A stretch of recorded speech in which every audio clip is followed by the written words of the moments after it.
So today we're going to look at some analysis on the London. I need to prepare a game against my friend, and we agreed to play the London system. He has the white pieces, and I'm going to try out the King's Indian defense against it. Today I'll be looking at this book, Play the London System, by Cyrus Lakdawala.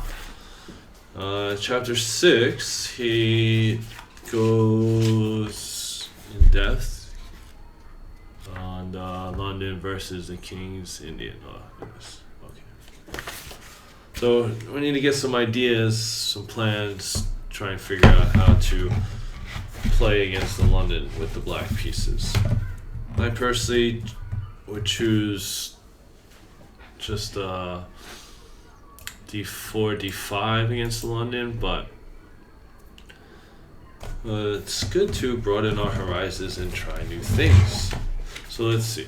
King's Indian is the acid test for the London.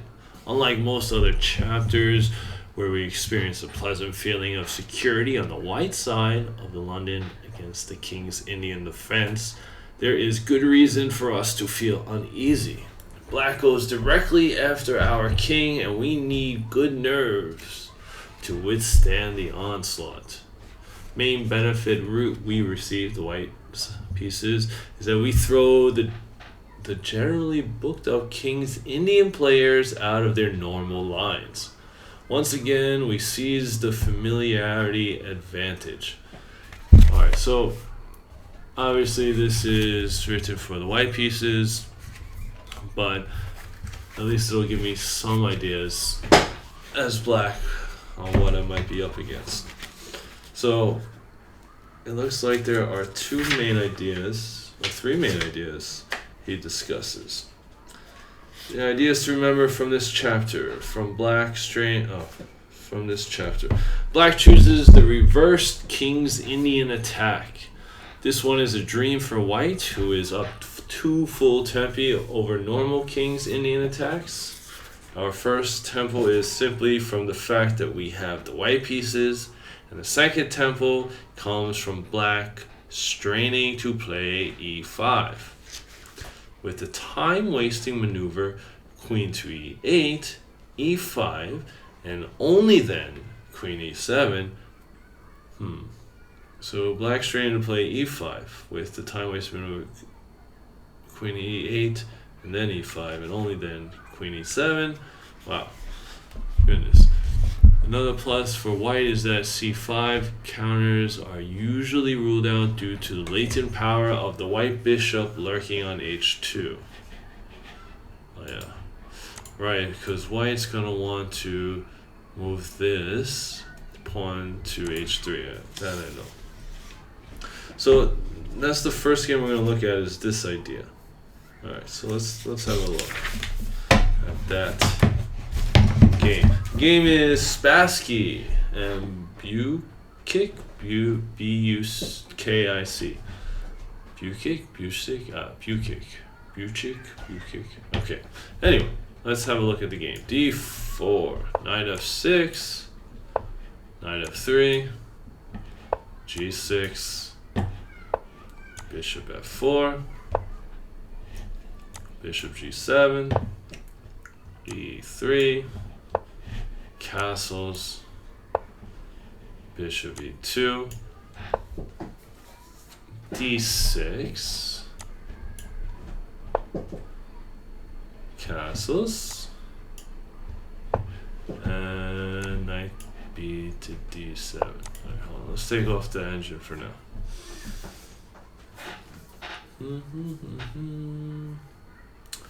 So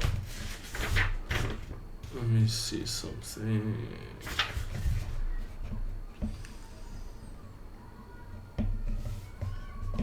No, I read somewhere, but I don't know where I read it.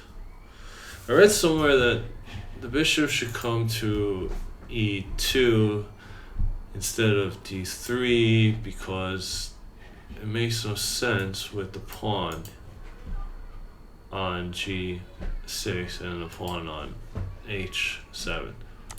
right? If the bishop is on d3, it's just kind of staring at a dead end.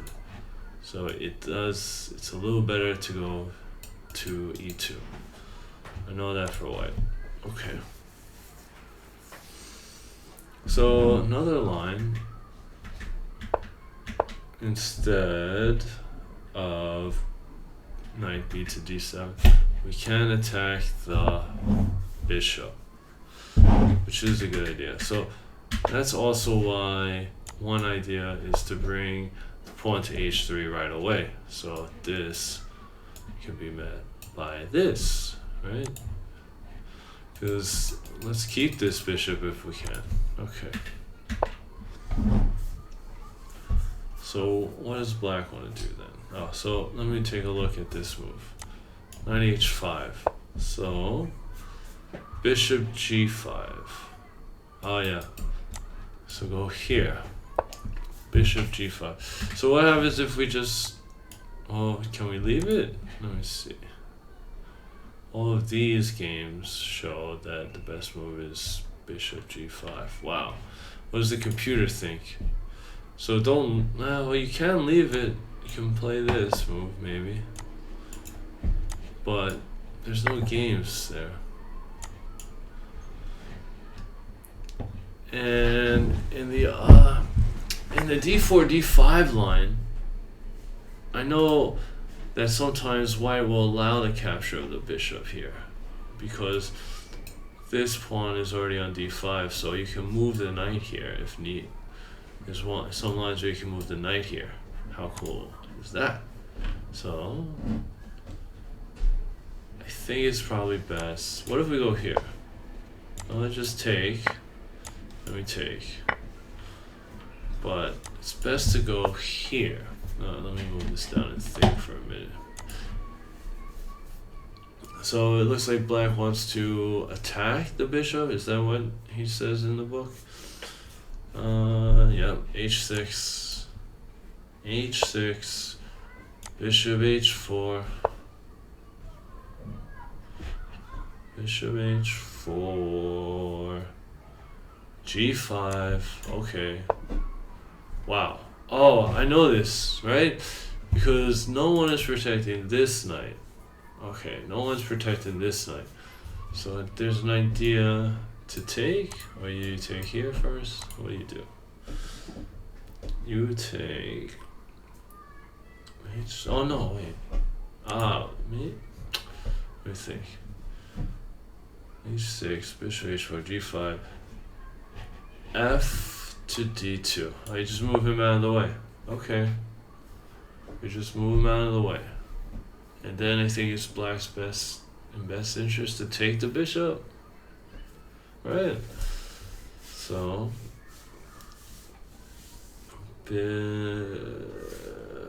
g takes h4. Bishop takes h5, and now... Okay, so now black has to be careful, because they say that this is a strategic error. But that's what this book says. But it seems like a lot of people play it. How's the computer eval? White's a little better, but maybe this is long term. So why does it say that's a bad idea? After, so if white takes, d takes e5, black takes, d takes e5, e4. Oh, I see. Because then you keep that bishop stuck there. Huh. Interesting. So the computer did say to do this first, right? Move this pawn. First here. Then we take. Then we push down. Wow. What's that about? No games there. Nobody wants to try that. Alright. But then I guess you just ignore it and develop. Then you could take here maybe? Yeah, it seems bad, right? So if I do this, you I'm gonna take my pawn. I guess I can push the f pawn. Then you move back. Or you just go here, right? That's scary. I guess you can move here. Well, it's a little complicated, no doubt.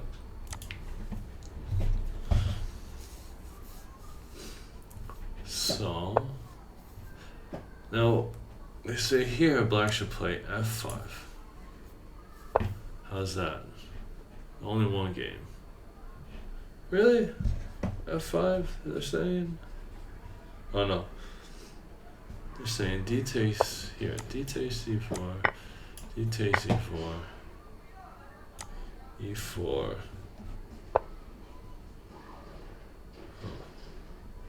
Really? So they say on move 10, play f5. Why? Does it give a reason why? But after f4, e5. So why would you play e5? e5. f4, e5. f4, e5. c3. No, that's not good. That's not good for black. That's really not good for black. Now, okay, let's go back a little bit. So, it might not be the best idea to bring the knight here because it could cause our king to be a little bit unsafe. Right? Because then we go here. And then we go here. We go here. Here. Boom. And yeah. Maybe it's not great for black.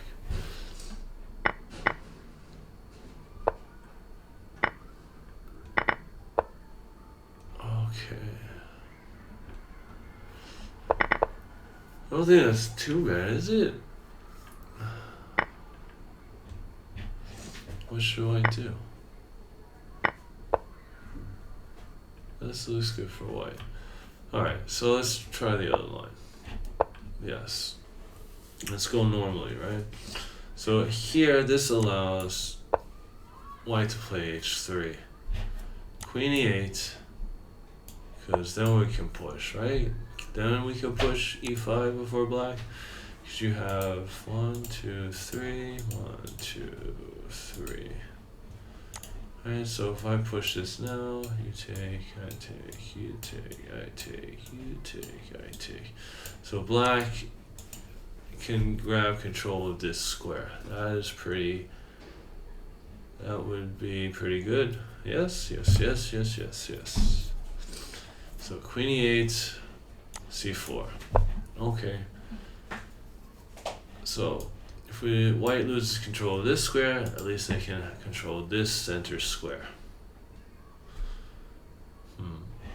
Also gotta be careful here though, right?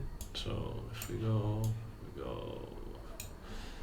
we take, take, take, take, take, take, take. Well, now this is weak, huh? Okay.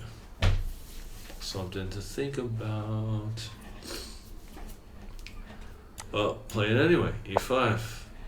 Now, white doesn't need to take. White can just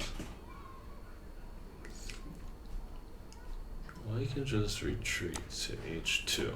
That's a good place for the white bishop. Let's go back for a second. So what's up with this move? Why c4? White hurries to expand on the queen side. There's another move. You could play c2 to c3, but that will be looked at in another line, another chapter. Oh, another game in this chapter. Okay, let's go back. So bishop h2, queen e7. So that's what he was talking about earlier, right? This idea that there's some time wasting maneuver with e5. So what do? You go queen e8, e5, and then queen e7. Yeah, that is 3 moves, huh? Crazy, huh? Okay. So e7, queen e7. What does white play? Knight to c3. Knight to c3. Okay, knight to c3. And then black plays e4. Now, very committal. There's another option of playing rook to e8, but that'll be looked at in the next game. I think today I'm just going to look at this game for a bit. So knight d2, e4, knight d2. We got a couple guys attacking him. I guess we can move this down. See, this pawn feels like it will fall, you know? I might prefer to do the rook maneuver first. So I'm definitely gonna have to look at that game later. Knight to b5. Why? Why are we getting the knight to b5? Oh, that's b6. What? What is this? What am I looking at? Oh, sorry. e4, knight d2, e8. Now it's knight to b5. Okay. So here, no, that was wrong. I wanted to delete that. Sorry, deleted. Okay. So knight d2, rook to e8. See, it gets a question mark in the book at this point. Why? It's natural and also incorrect. How does the computer feel? Well, the computer, no, doesn't want it. Okay. It says c6. We want to try and protect this pawn, I imagine. More, and a pawn might be better long term than the rook. Yeah. Okay. C6 needs to be played to keep the knight out of b5. Oh, that's another reason we don't want the knight coming here, which is what will happen in this game, right? Because after rook to e8, knight b5, attacking this pawn. That's not good. So you gotta watch out for that. Okay. Much stronger than the routine b4. So I'm saying this is better than this. Why? Does it give a reason why? Stronger than the routine b4. Knight f8. Knight f8. Oh yeah. Knight f8. c5.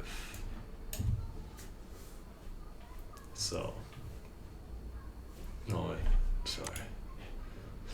So better than this, c5. Why? Why indeed?